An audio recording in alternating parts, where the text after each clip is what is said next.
Hello, thanks for clicking, thanks for watching. I intend to make a short YouTube video about the installation of a Bigsby on my stock classic 60s Telecaster. And my Bigsby B5, and I have the Vibramate V5-TEV kit, and I've also ordered from Vibramate these dual action intonation screws. You'll see how that works later. Tools, you need your usual restringing tools. You could use a basic string winder cutter. I'm going to use an older regular string winder and these pliers that have cutters built in. And with the Bigsby, the pliers will make more sense. But a regular jeweler's screwdriver would also make sense. For restringing a capo is also very helpful with the Bigsby. I have a string action gauge just to make sure I get my setup the way I like it. We'll need a larger Phillips head screwdriver for a few of the hardware pieces.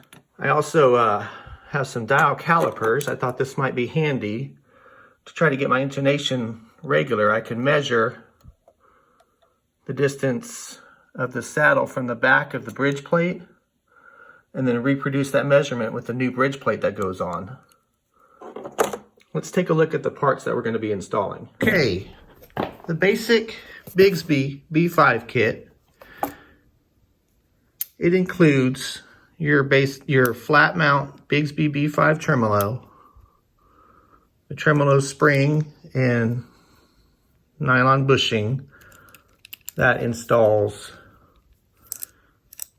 right like that once we get everything put together. And it will end up being right about here.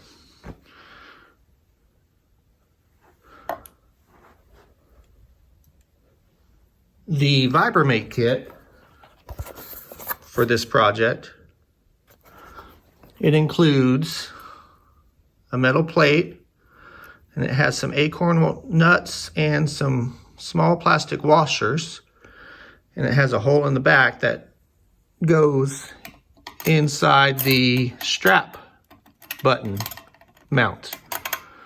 It also includes a replacement bridge plate, so we'll need to reinstall the single coil pickup, and it has holes in it for the strings to travel through with the Bigsby. And you'll see that as we install that Bigsby, the intonation adjustment screws back here aren't very accessible.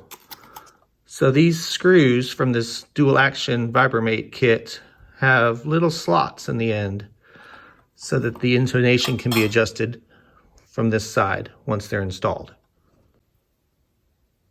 The Vibramate kit also includes a longer replacement strap button screws and some felt washers, as well as mounting screws to mount the bridge plate in place of the original vintage ashtray style bridge. We may not need these.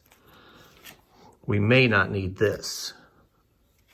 And then previously mentioned, I may choose to go with the original black pick guard, and we're going to go with a set of Rotosound 11 to 48 strings. Okay, what I've done so far, I've just removed the strings, and that's the only thing I've done. They've come out through the through holes. I'm going to go ahead and remove the original vintage style bridge plate with the 4 body mounting screws. And after we remove this, we're going to need to save the original saddles and the original springs, as well as the pickup and its mounting hardware. But the intonation screws are going to be replaced with the Vibramate Dual Action intonation screws. Okay. And I'm going to go ahead and disassemble this, and we'll be right back. All right, what we see here, we have the new Vibramate modified ashtray bridge. We've got the original bridge with its original intonation screws here, the pickup mounting screws, the original bridge saddles and springs. Here we have the new Vibramate Dual Action intonation screws, and you'll see there's that slotted tip for intonation adjustment, since this whole part of the body will be inaccessible by a tool. And I've got the original bridge plate mounting screws. You'll see the bridge pickup also has a grounding star, which is attached to the treble side mounting screw. And I used my calipers just to get some quick measurements of the string height off the ashtray bridge, the distance of the intonation saddle from the front edge of the bridge plate, and also the heights of the pickup off of the bridge plate. And all these measurements can also be verified through basic setup procedures. So let's try to put this together. We're going to need an intonation screw, a spring, and I went ahead and laid these out in the order they are.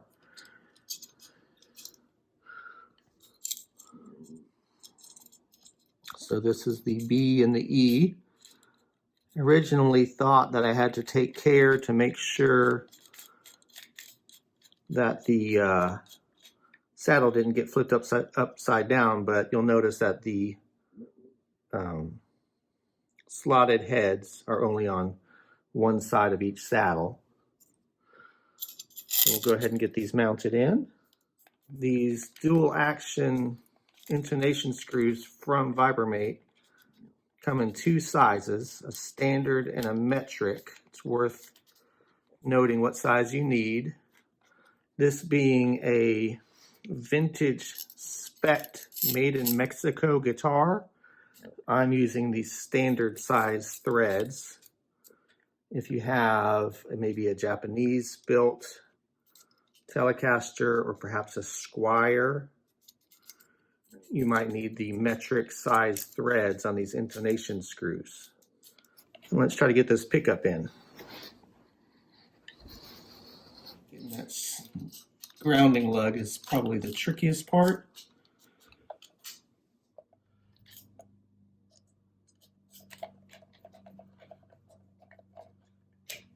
Can't wait to hear what kind of comments you might have about the things I'm doing wrong. I'm just kind of a DIY player. I take care of my own things, work on my own electronics, build my own pedal boards.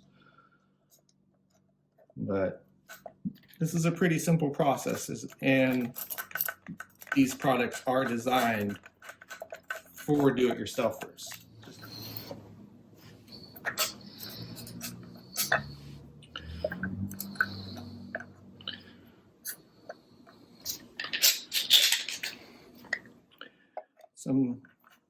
Some tougher DIYers might be prone to use power tools. I strongly recommend against that during the installation process. It's always a satisfying feeling when you see the through holes match up with the body. Of course, we won't be needing those. So I'm just going to snug these up, make sure they're nice and tight without going too tight.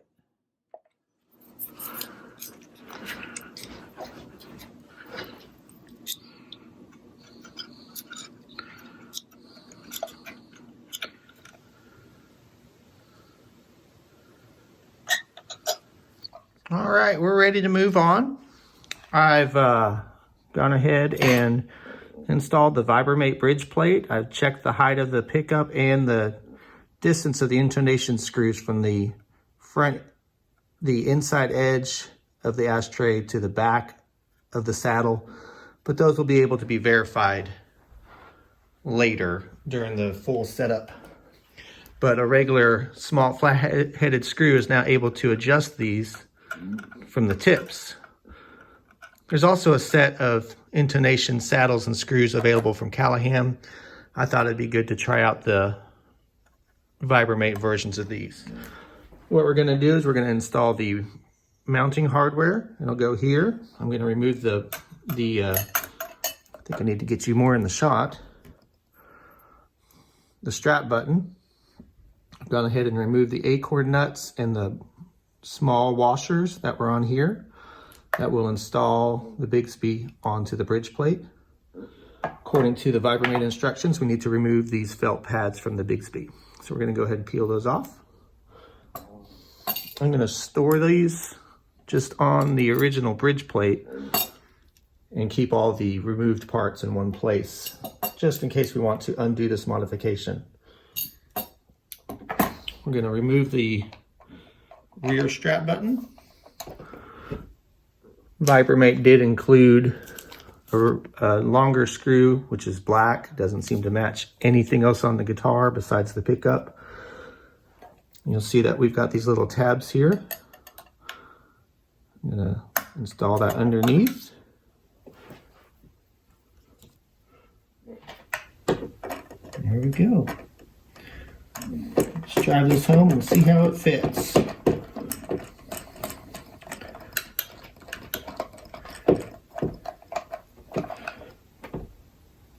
Alright.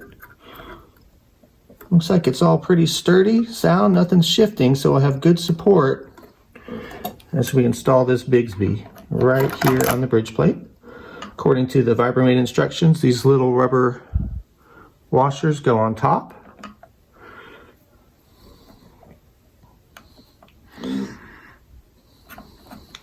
And then these acorn nuts cap it off. But now you can see the real value of this dual action intonation screw to be able to adjust intonation here. So let's get this tightened down and let's start with some strings. Okay, on to stringing. We've got the Rotosound 11s ready to go. I'm not a big fan of the colored ends, but you see we just have red, white, and blue. And it says they include an extra E string, so we'll get to figure out which one that is. I previously mentioned that I prefer using these particular pliers and cutters and a traditional string winder and a capo for Bigsby installation. And we're going to see why that's important now. Okay, our low E is one of these blues. First step I like to do is I take this ball end and I give this a little curl. That's going to help us out on the Bigsby. And you'll see how it's perpendicular to how the ball end is sitting. And then I'm going to route this string underneath the roller bar. You see I've already installed the bushing and the spring into our Bigsby unit. And then that string is going to come all the way around to this bridge post right here. It's going under, over. But as you pull it, you'll see it kind of holds on that post. And this is where the capo becomes handy,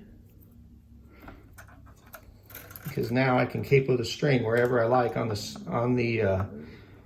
fretboard under tension.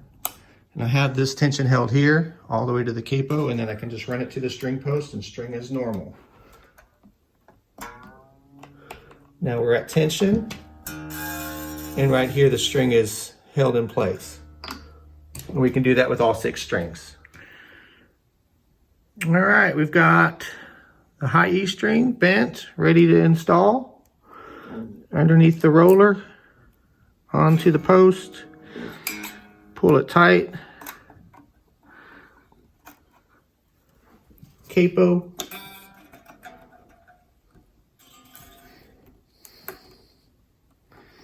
And this is like,